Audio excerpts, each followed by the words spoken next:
All right, guys, so that's kind of the layout. I did send you a copy of the PowerPoint with the blanks, right? I actually just finished that up, so I apologize for not giving you a lot of time ahead of time. I know some of you may not have your computers. That's okay. You can certainly follow along with what I have up here. But if you're looking for a copy of this with a couple of fill-ins, you should have those in your email. All right. All right, folks, so let's take a look at property. Again, one of the, I think, biggest and again, most dense topics that you're going to see on the bar. And I'm going to talk to you about some areas where people tend to struggle in particular, and a lot of it you're going to see in our discussion today has to do with, again, kind of the conveyancing aspect of real property, because that's where we find statistically people tend to struggle. So I've kind of jumped around a little bit, so you're going to see little tidbits from various pieces of the bar prep materials, again, where it's just giving me an opportunity to focus on a couple of areas that I think might help flush out some concepts for you guys. All right, so first slide, you'll notice rights in land of another. So talking about easements. The bar loves easements, so you will definitely see easements on the bar. Remember, an easement is the right to use a tract of land for a special purpose. There's no right the easement holder has to, quote, use and enjoy. Right? I guess they get to use it. They're using it for a specific purpose, but they don't get that enjoyment component. They're using it for that specific right, and then they're getting off the land. The owner retains the full right of possession and enjoyment subject to the limitation. They can't interfere with the special use of the easement holder. So they can't do something to try to prevent that easement holder from enjoying it, putting up a fence or a wall or otherwise blocking the driveway or the path would be impermissible. And typically you're going to see easements used for utility purposes, right, to bring water and sewer and electricity to properties. You're going to often see it with driveways. A lot of folks, again, have easements where other owners can use their driveway or a path. And beach access actually tends to be a pretty popular easement in areas where there is ocean connectivity. You got folks who sell land that may not be right on the ocean and grant somebody an easement to cross their path to get to the ocean. All right. How do you create an easement? A couple of ways. One is an express grant. What does that mean? You can draft an easement just like you would draft a deed.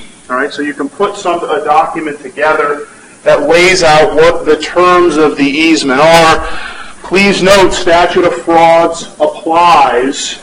However, I did put a little note there, and I have not seen this on the bar, but technically, if you had an easement that was a duration of less than a year, I guess it would not apply, all right? So there may be that strange circumstance, but for all intents and purposes, when you're thinking an express easement or express grant easement, think statute of frauds, must be memorialized in writing and signed by the grantor. All right. Remember, with the conveyance documents that we're talking about today, we'll talk about deeds a little bit as well. It's always the grantor that's signing. Don't get confused.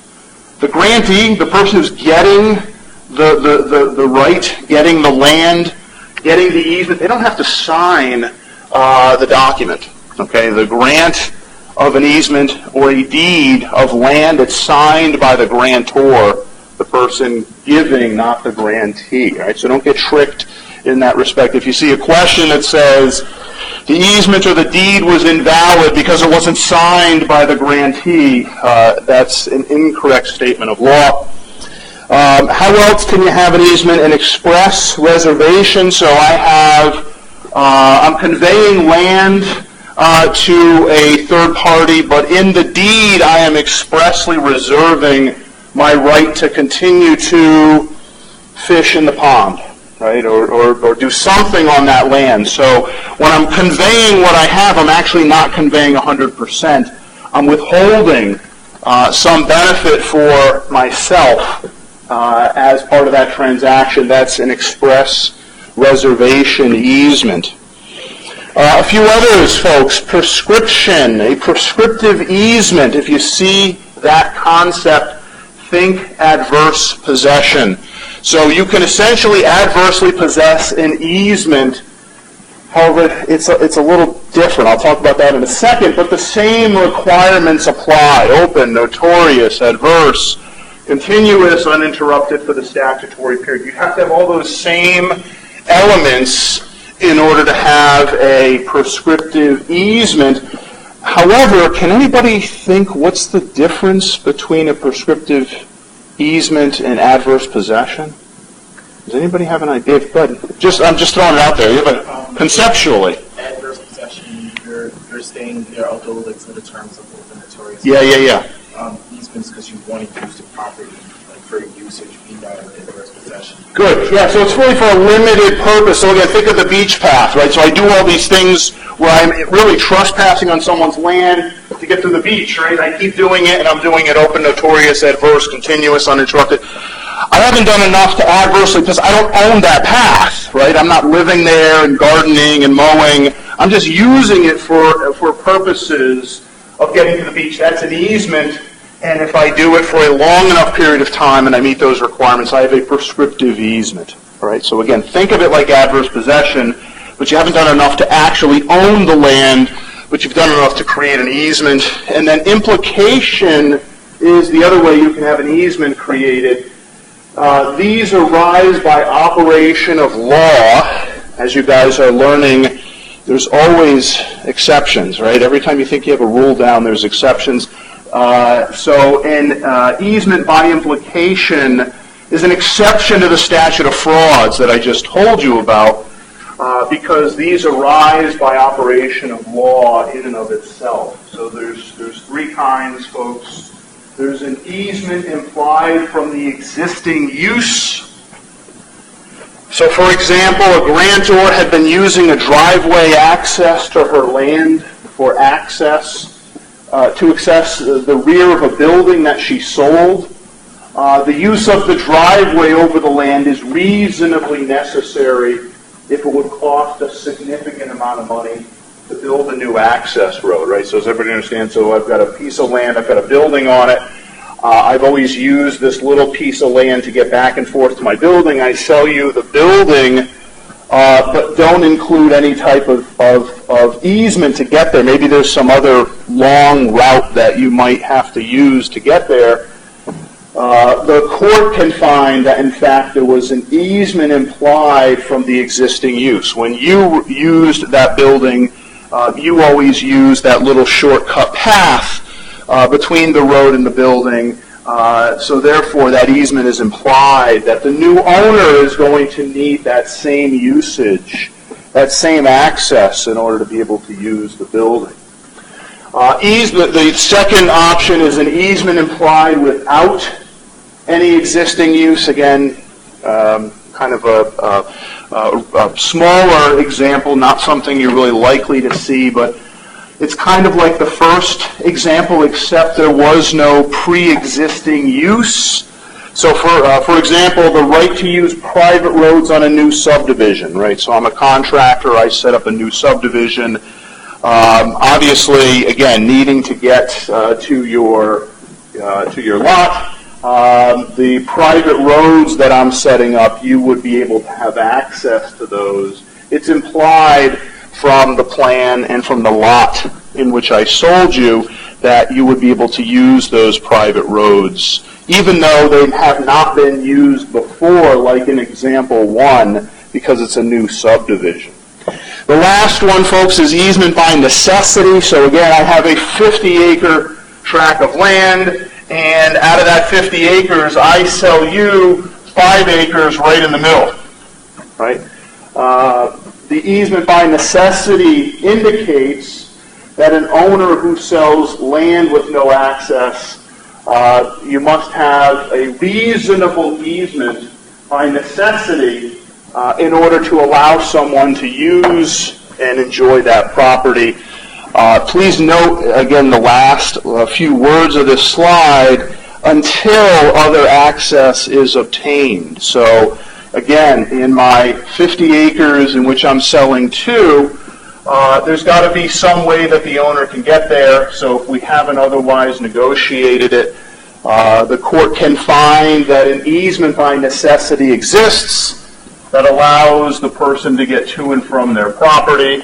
If 10 years down the road, this person who bought this 2 acres also then purchases an adjoining piece of property that now gives them access to the road, then that necessity is no longer there. That easement will expire.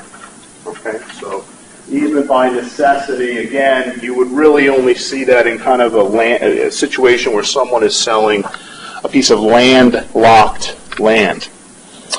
Compare an easement to a license. Again, the bar likes to try to trick you with some of these.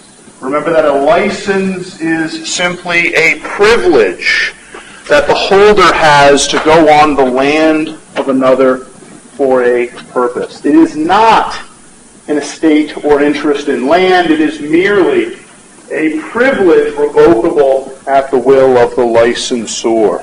Okay, so I give you permission to use my backyard to get access to the beach today.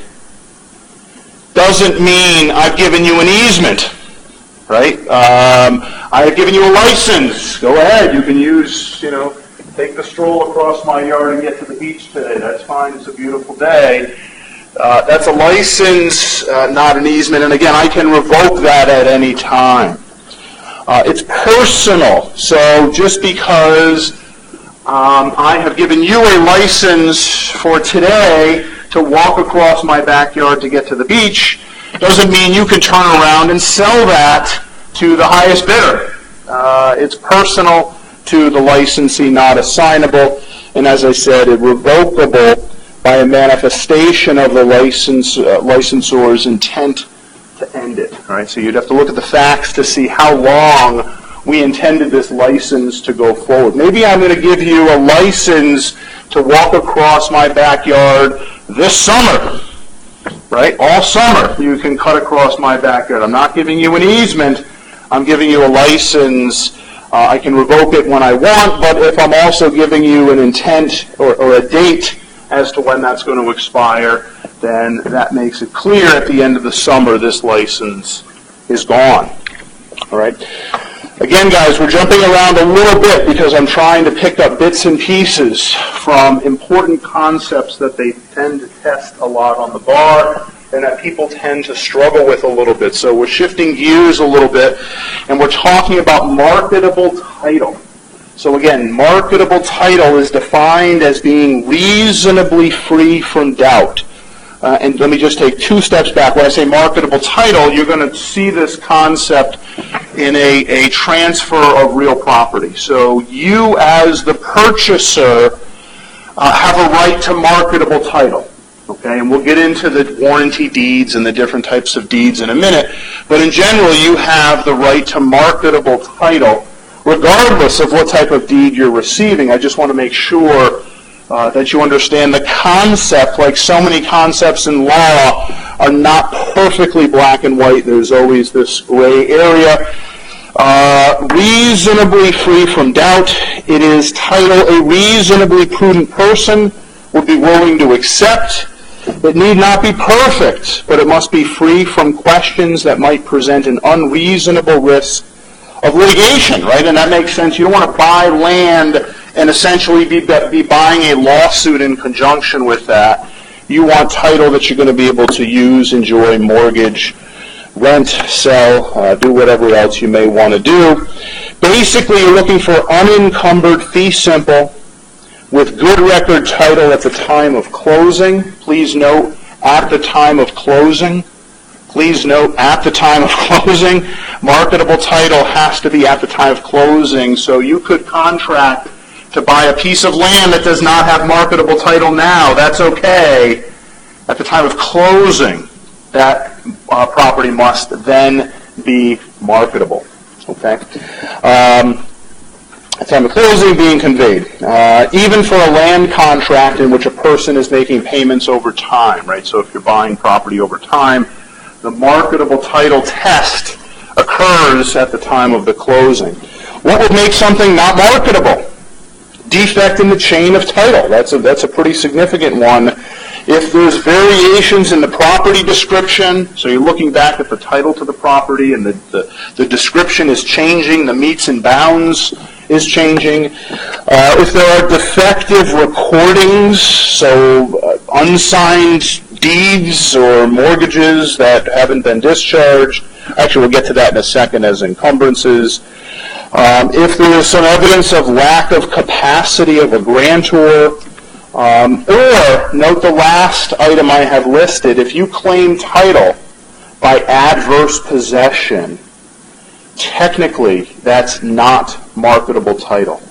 Because, think about it, if you're buying a property from me that I say, oh yeah, don't worry about whose name is on the property at the registry of deeds, I've lived here 20 years, open, notorious, all this, it's really mine, and you go ahead and buy it, you're buying a lawsuit, right? Because more likely than not, eventually the true owner or the prior owner is going to come forward and say, get off my land, and then you're going to have to take them to court and prove that I had adverse possession, that I had adversely possessed the property, not marketable, okay? If I adversely possess the property and I go to court and I win, and I get a deed from the judge saying, yes, I adequately adversely possess the property, that is marketable. Right? So just make sure you understand the difference. If it's an adversely possessed piece of property, legally I own it as soon as I've adversely possessed it. But as far as title is concerned, until there's an order from a court saying, here you go, here's your deed with your property, it's technically not marketable. Okay, make sure you understand that distinction. What else? Encumbrances make it not marketable, right? Why would you want to buy my house with 8 mortgages on it, right? You wouldn't. So if there are encumbrances, mortgage, liens, easements, covenants, those are all clouds on title making it not marketable. Please note again what I put in the parens, unless waived, okay? If you were to buy a house, do you think you might want electrical services to be provided to that house? I would say most people would say yeah, right? Do you think you may want utility services and water? Most people would say yeah. Well, you know what? There's an easement then somewhere on your property granting those providers access to your property. That's a good easement. I want it, right? I'm going to waive that issue and not complain about the marketability of the title and say I'm not going to buy this house because there's an easement on it, right? I'm going to waive that. So remember, those can be waived, and some of those things are good. Even covenants certainly can have benefits. If everyone in the neighborhood has a covenant that indicates, there will be no aluminum pools in the neighborhood, or whatever the covenants are, those can be beneficial to everyone else, and those can be good things. What else makes something not marketable, folks? Encroachments. So again, I have a piece of land, and my neighbor's piece of land, we realize that their barn actually impedes onto the piece of property that I am looking to purchase. Okay, that's an encroachment. Interesting designation the bar makes is if it is only a slight encroachment, they will find that to still be marketable title. So for there to be, now what does that mean? I have no idea. If it's a barn with 1 inch on your line, on your prop, that would still bother me. Personally, that would bother me. But if it's on your property by 1 inch, pursuant to the bar, they're going to say that's slight, and therefore that encroachment does not cloud marketable title. It will be okay. If it's on your property 6 feet, I have to assume that's beyond slight and more severe, and that in fact would be a cloud on title. Finally, folks, existing zoning violations. Notice I said violations. Zoning laws are everywhere, so almost every property somehow is going to be affected by a zoning regulation. That's okay. That doesn't cloud title. But if there's a violation in play, so again, my house, the house that I live in is zoned in an area that's only residential, and I put up a commercial building, and now I'm selling it to you, that's a zoning violation. That's going to cloud title and make it not marketable. All right. Note, even though there are no covenants with a quitclaim deed, it still must be marketable. So even a quitclaim deed, it's implied that you will at least have marketable title. Okay. If the buyer finds the title is not marketable, note, they have to tell the seller and give the seller a reasonable time to cure the defect. That can even extend the closing time, folks. So if you're set to close Friday, and I notice there's a cloud on title today, and I tell you today, it may take you 2 weeks to clear that up. That's going to be okay. You're going to the seller's going to get that additional time to clear up that title. If it's not cured, then the buyer can sue for rescission, damages, or specific performance. Heed my warning. I know there's a lot on these slides, guys. I'm trying to cram a ton of stuff in a pretty small format here. As I said, I did send these out to you, but they've got the blanks on them. So I can send you out the ones without the blanks, too, if that's easier. But heed my warning. If the buyer allows the closing to go forward, the doctrine of merger forecloses a marketable title cause of action. So you cannot go forward with the closing and then after the closing make a claim that there's a defect in title. Under this theory, under marketable title, you may have other ways to address that. But marketable title extinguishes as soon as you accept that deed. So when that deed slides across the table and you accept it, marketable title is gone. Right, it's no longer an issue. This is a pre-closing concern. All right, a pre-closing concern. Deed formalities, guys, and again, I know we're jumping around a little bit. Keep in mind to have a deed, statute of frauds, right? Something in writing signed by the grantor. Notice that in a deed you have to have a description of the land and the parties. That makes sense, right? Who is conveying what to whom. However, note that courts have been pretty flexible with this concept.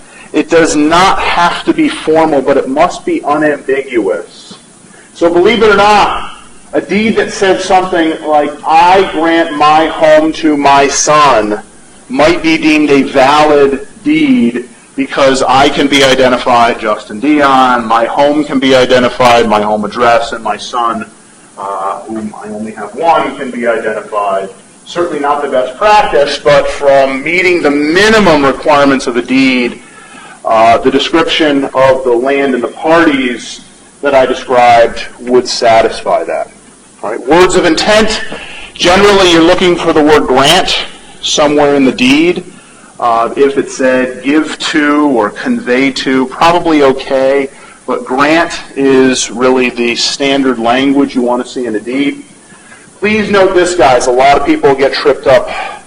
Consideration is not required for a valid deed. Okay? I know, if you go to the Registry of Deeds, if you've spent any time there, if any of you have ever done any title searches, you see a lot of families pass property from one family member to another for $1. Right? $1 is the consideration that they'll list. It's not needed. Okay? Consideration is not required. An inter vivos gift of real property is fine. Again, as long as the gift is legitimate, so intent, delivery, and acceptance. That's what you need for any gift. If you have those, then a deed can be transferred from person A to person B with no consideration. All right, keep that in mind. No seal or attestation by a witness needed in most states. So some states will require a witness, others will not. The general rule is unless you get fact pattern language that says a state needs it. The general consensus is you don't. And I already hit you guys over the head with this earlier. The signature of the grantor or the grantee's agent is necessary, not the grantee. Okay, so the person granting, the grantor, has to sign, not the recipient, not the grantee. All right. Types of deeds, folks. So again, just a quick side note. The type of deed that we use in real estate transactions is like some other legal concepts. It's frankly obsolete. There has been the creation of what we call title insurance. And title insurance is something that really takes the place of all this stuff. I'm just telling you this as a side note, not for the bar. For the bar, right, keep this as important, make sure you understand it. But the reality is the type of deed in practice that you're conveying to someone nowadays is really irrelevant. And in fact, it's interesting, when I bought my first house here in Massachusetts, I went to the closing, and again, at that point I was a brilliant law student, right, who knew like everything in the world, and I went to this real estate closing, and they slid a deed across the table that said quitclaim deed. And I go, what? What do you mean? I'm not buying a quitclaim deed. I'm not taking this. I went through 1L property. I know what that is. I want a warranty deed. And basically it had to be explained to me that, again, there are customs in certain regions of the country, and in Massachusetts, for example, most of the deeds are quitclaim deeds. Part of that is, as I said, it really doesn't matter anymore because of title insurance. So just kind of a side note out there for you folks. But for the bar, general warranty deed, again, hopefully you remember this. Covenant of season, so the grantor has title and possession. Covenant of right to convey, so I have the power and the authority to convey or make the grant. Covenant against encumbrances, there are no visible, such as easements or profits, or invisible, mortgage or liens against the property. Covenant of quiet enjoyment, so essentially when you get this property, you don't have to worry about being sued by third parties. In fact, covenant of warranty indicates that I will defend all lawful or reasonable claims. Covenant for further assurances, I will perform the tasks necessary to perfect title if a later title issue arises. And no implied warranties or covenants. In the absence of a statute, there's no other covenants in the deed other than these here. If you take a look, folks, there's two others. I'm just going to mention them quickly. A special warranty deed actually has other covenants built in. Prior to the time of the execution, the grantor, me, I have not conveyed the same estate or interest therein to any other person, and the estate is free from encumbrances made by me. So in addition to the title chain, when you go back and look at the title at the Registry of Deeds and you look at what other people have done with this property, I have not put on any additional encumbrances personally that are also outstanding. Finally, guys, a quitclaim deed, I was joking about this a minute ago, is basically it's a release. Whatever interest the grantor has, they're giving to you. Okay, so other than marketability that we talked about earlier, there's no covenants or warranties in there. And as I said, guys, for all practical purposes, it's irrelevant because title insurance covers that. Quickly, folks, there are three types of recording acts that you need to be aware of. And these are different statutes that states might have adopted. So states fall into one of these three categories. Some states have a notice statute.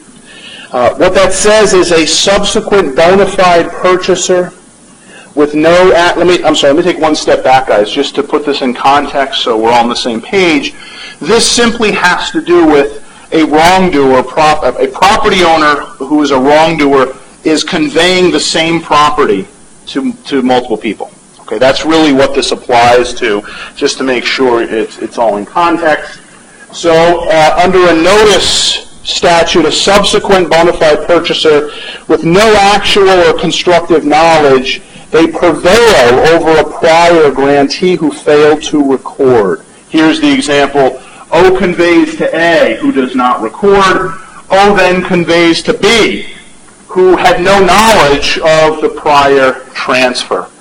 B wins. B is going to be the owner of the property, even if, notice the final two comments there, even if B doesn't record their deed, they still win. Now that's obviously a dumb thing to do, because if O then gives it to C, C is then going to be the owner, right? But even at this point in time, if B doesn't record, they win.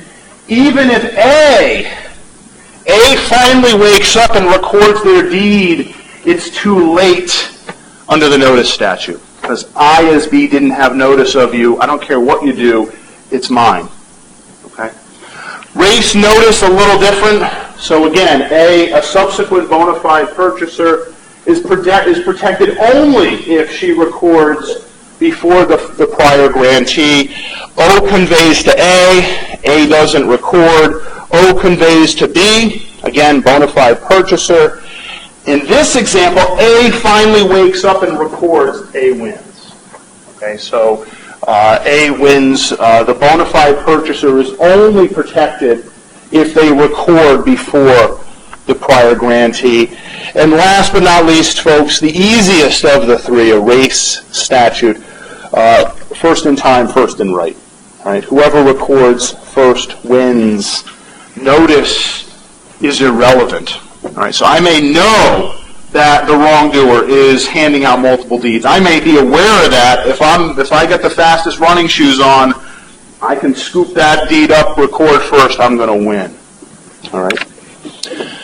Mortgages and foreclosures. So a couple of key concepts. We just got a few more slides, folks, and then we'll wrap it up.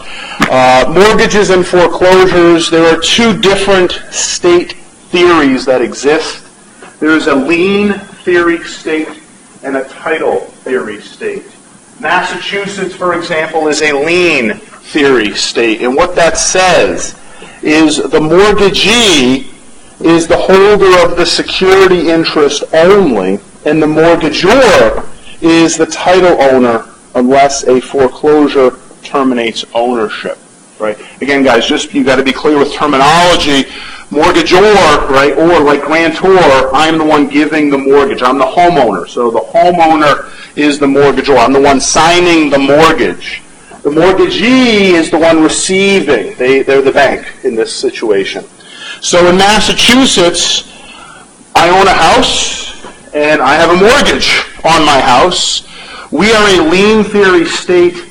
That means that I am actually the title owner of my house, subject to the bank's ability to come in and take it away from me if I don't pay my mortgage.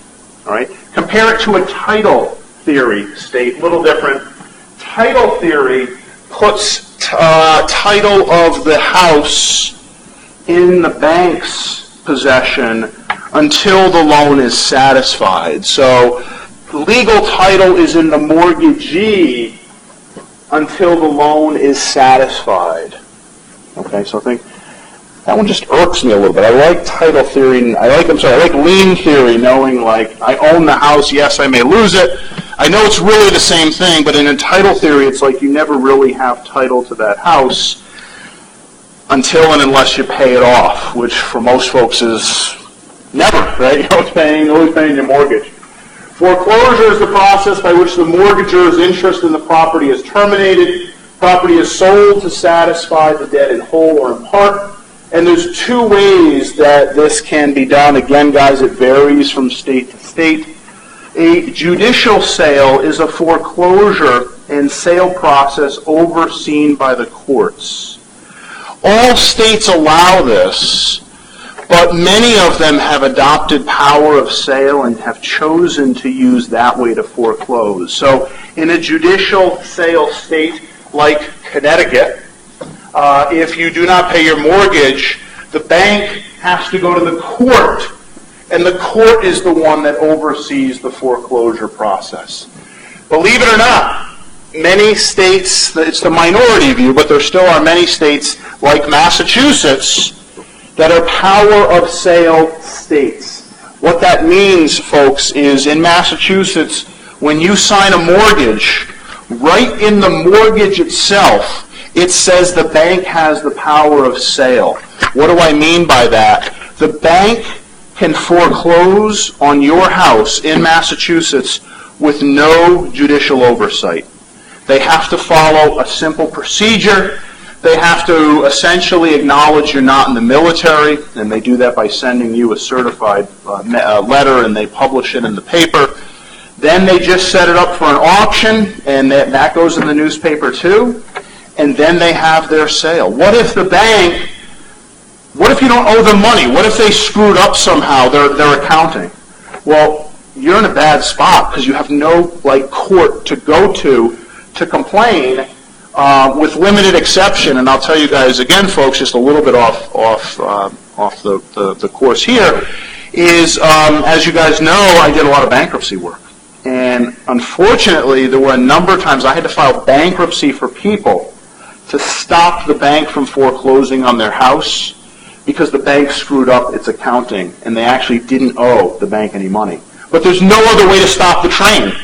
Once that bank is moving, if they don't agree to stop voluntarily under a power of sale, they are rolling along. You have no court or judge by which you can say, please stop.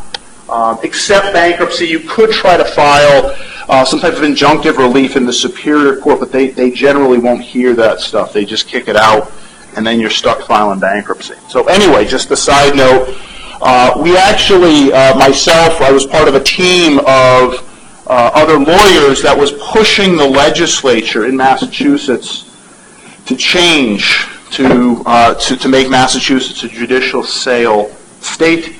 And I think by my past tense verbiage, you can tell that did not work out. Frankly, the banks are just too powerful a lobbying group, and they like being able to control foreclosures without the additional expense of the court, although, again, in my opinion, very unfair.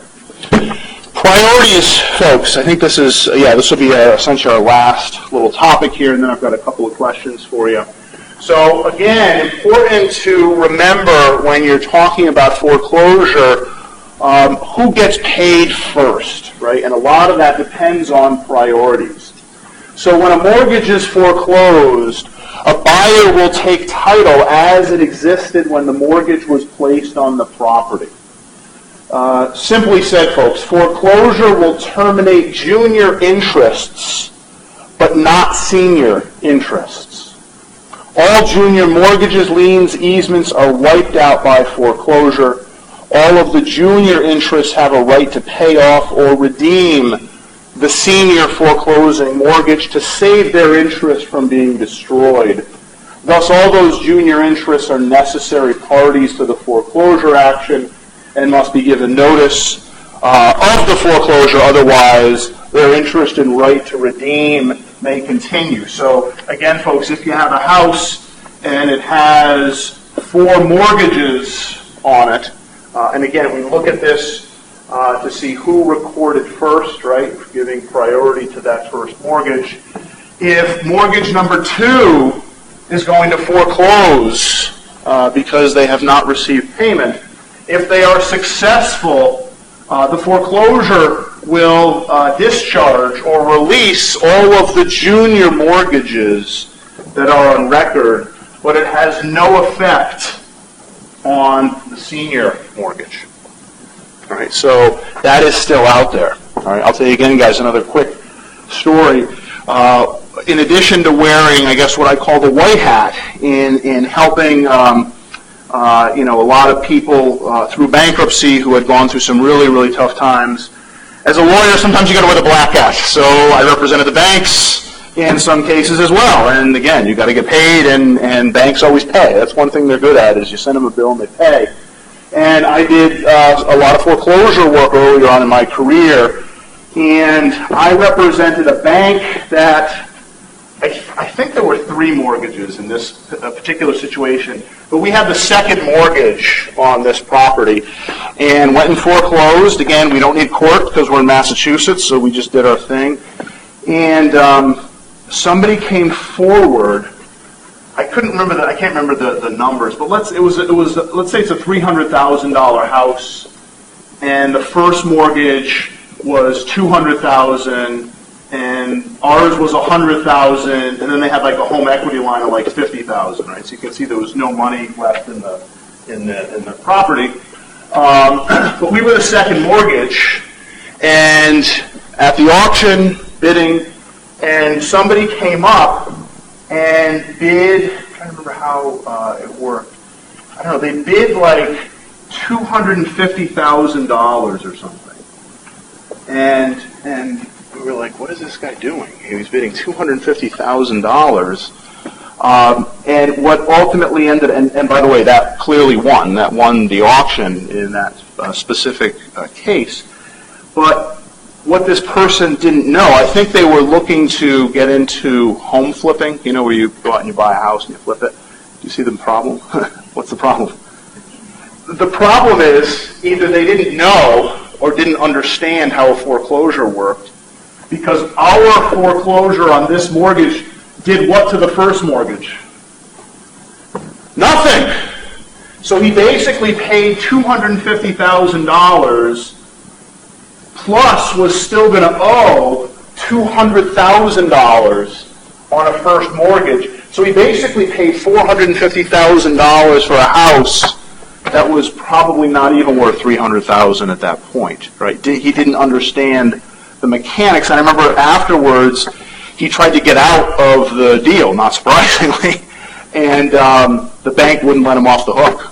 We had to sue him eventually, and we were successful. We got our $250,000 from him. So anyway, just keep that in mind. Priorities are important. Senior interests are not affected, thus the buyer takes subject to such interests. Not personally liable, but must pay on the debt to prevent the lien holder from foreclosing. So let me just be clear, guys. So in this scenario, if mortgage number 2 forecloses and you come forward and you buy it for $50,000 or some reduced amount, you're getting a house that still has a mortgage on it, but this is in somebody else's name, right? Like that's not your mortgage. That was the prior owner's name.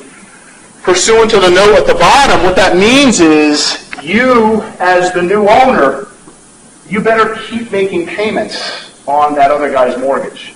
Because if you don't make payments on that other guy's mortgage, now they are going to be able to come in and foreclose, right? And now you've lost everything you've invested up to that point. Okay, so senior interests are not affected, and thus the buyer takes subject to such interests. Not personally liable, but must pay on the debt to prevent the senior lien holder from foreclosing. Right? There's a lot of other stuff that goes into this kind of complex web, but I'm just trying to hit the important aspects. In some instances, folks, you can adjust priority. What does that mean? Again, you can rearrange the numbers a little bit. So, for example, if the first mortgage fails to record for some reason and the second mortgage does record, then the second mortgage now has priority over the first. Okay, so again, if you ever do real estate work, what you find happens, at least in my opinion, what a good attorney does is you conduct the last part of the closing at the registry of deeds, or at least you don't let the funds transfer until you're at the registry of deeds, and you can actually see exactly what's being put on record ahead of you to make sure that there isn't a problem with priorities. Subordination agreements, there are some occasions, folks, where a lower mortgage where a senior mortgage will in fact give priority to a lower mortgage, so sometimes they can agree to shift places. If there's a loan modification on the property, just take note that the second will be given priority over the modification. So let me just show you this one quickly.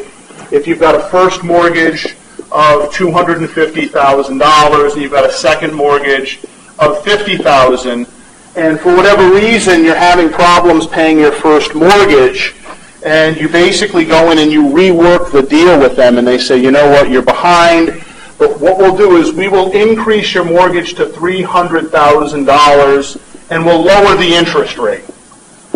All right, you're like, that's a good deal. I may take that. That's okay, but you've also disadvantaged the second mortgage holder here, because they were next in line after $250. Now they're next in line after $300. This note simply says that the second mortgage will be given priority over the modification. They don't get to jump the line, but they also don't get to get bumped down further down the line either. All right, last comment, subrogation. Mortgage that's taken out to refinance a senior lender will take that lien's priority. Again, folks, I'll just show you quickly. You've got a first mortgage and a second mortgage. If you refinance this mortgage with another bank, Bank C, even though they are, Bank C would really come after the second mortgage, if you're doing a refinance under subrogation, Bank C can actually take the place of the first mortgage. So if you're paying off one mortgage with another, that mortgage gets to stand in the first mortgage's shoes. So it essentially jumps the line, it jumps ahead of the second mortgage that's already been there. All right. Last slide, folks. So again, we did these a little bit earlier. Actually, we didn't, because this is deficiency judgment. So essentially, if you have property that's worth $50,000 and it's got 3 mortgages on it, the last thing I want to mention today is, where does the money go if you foreclose? So let's say that mortgage 1 forecloses on the property and they're able to sell the property for its value, $50,000. What normally happens, folks, is the lawyers, the publishing, the sheriff, all those guys get paid first. All right. I'm gonna assume that's 0 for right now, because that makes it easier to do on math. But in the real world, any administrative costs associated with the foreclosure gets paid first. All right. Let's assume it's 0. Mortgage 1 forecloses and they sell the property for $50,000. Where does it go? Number 1, they get paid off in the order of priority. There's no pro rata share. It's the order of priority. So mortgage 1 gets $30,000. What does that leave us left over? I know it's late in the day, but that should, I think, leave you about $20,000 if you've sold it for $50,000. What happens to mortgage 2? Paid off. They're only owed $15,000. That leaves you $5,000 left over. Where does that go? Mortgage 3. They are only getting half of what they are owed, and then they can sue the homeowner for any leftover amount owed for the deficiency. So can sue them for $5,000. Good luck getting that back. 9 times out of 10, they're going to see me and file bankruptcy, which means the bank's not getting another dime. But in theory, you can pursue the homeowner for the deficiency. All right. Now, what if, let me change it up a little bit. What if the property sells for $70,000? Bank 1 forecloses, and the property sells for $70,000. Well, mortgage 1 gets paid off. 30, what's that leave us? 40. 40 is left over. Mortgage 2 gets paid off. What's that leave us? 25, all right? Late in the day. 25. Mortgage 3 is owed 10. They get paid off. Where's the last $15,000 go? No, it's not in the lawyer's pocket. The homeowner, if there's anything left over, if all your mortgages get paid off at a foreclosure, anything left over goes to the homeowner. I will tell you, folks, I've never seen it happen, for good reason. If you have equity in your house, sell it. Don't let it go to foreclosure, because otherwise you're paying me and a bunch of other people at the top to take a lot of money out of your pocket. So very, very rare will you actually see money trickle down to the homeowner. But at the end of the day, folks, if there is money left over, that's where it goes, in the homeowner's pocket. Okay, again, very unusual to have that happen. All right. Last question. What if mortgage 2 forecloses and they get $20,000? Where does that money go? Now I'm looking at you guys. Thoughts? We go to mortgage 2 first. Why? Well, I thought we just said first in time, first in right. So mortgage 1 hasn't foreclosed yet. Yeah, and they're unaffected, right? Mortgage 1 is unaffected by what mortgage 2 does. Mortgage 1 doesn't go away. So if mortgage 2 forecloses and sells for $20,000, they pay themselves off. Essentially, would anything left over will go to mortgage 3. Mortgage 1 is still there and still has the full power to demand full payment and can foreclose if that's not received. All right. So the reason, or one of the things that you've got to be aware of, folks, and then I'm going to stop talking and be done, and we'll do some exercises. But the reason that I'm showing you this chain is, if you are a mortgage that's going to get wiped out, you have the right to know that a foreclosure is happening and your lien is at risk. So if mortgage 2 is foreclosing and you are mortgage 3, mortgage 2 has to tell mortgage 3, we are foreclosing. They are an interested party, because mortgage 3 might decide to actually pay off or buy mortgage 2 so they don't get wiped out. All right. Mortgage 1, again, doesn't care because they're at the top, so nobody's messing with them. So just beware that if you see a foreclosure problem, and if you see a scenario where there are junior mortgages that are going to get wiped out, make sure you understand they have the right to get notice of the foreclosure so that they can take steps to preserve their interest if they so choose. All right? And I think that's it. I hit the space bar, nothing else popped up, so I think that's it. A lot of stuff, guys, right? And again, I know that this is hitting you at different phases. Some of you have dug a little deeper into this material. Others of you are still at the surface. That's okay. The more practice you have with it, the better you'll get at it. I mean, that's all I can really say in that respect. So, speaking of practice, I have 10 questions, MBE questions that I'm going to give you to do. And instead of 1:48 per question, I'm going to squeeze you a little bit. I'm going to give you 1.5 minutes per question. So you can have 15 minutes to do these. Again, don't be overstressed, just kind of assessing where you're at with your timing. Compare this to some extent to baseball. When the batter's warming up, they'll put the heavy weight at the end of the bat, right, to weigh it down. And then when you take it off and you step to the plate, it feels like it's a feather. So pushing you a little bit to get you to have to process and work a little faster, I think will help you in the big picture. But obviously I'm not collecting these. There's no grades. Well, we will go over them quickly. But other than that, it's just for your own assessment. Okay. And as I said at the outset, these happen to be Barbary questions. Hoping no one's looked at these yet. I dug deep in their material, but we'll bounce around, and I'll be grabbing material from different vendors throughout the summer. All right. We all right to start, folks? Okay, we'll keep that rolling. So 15 minutes, and then I think it should only take about 15 minutes or so to go through these. And then you guys can get the hell out of here and hopefully be done with this part of your bar prep for the day. So let me hand these out, and once they are all handed out, I will start my clock. And you can obviously write directly on these. You can keep these. These are all yours.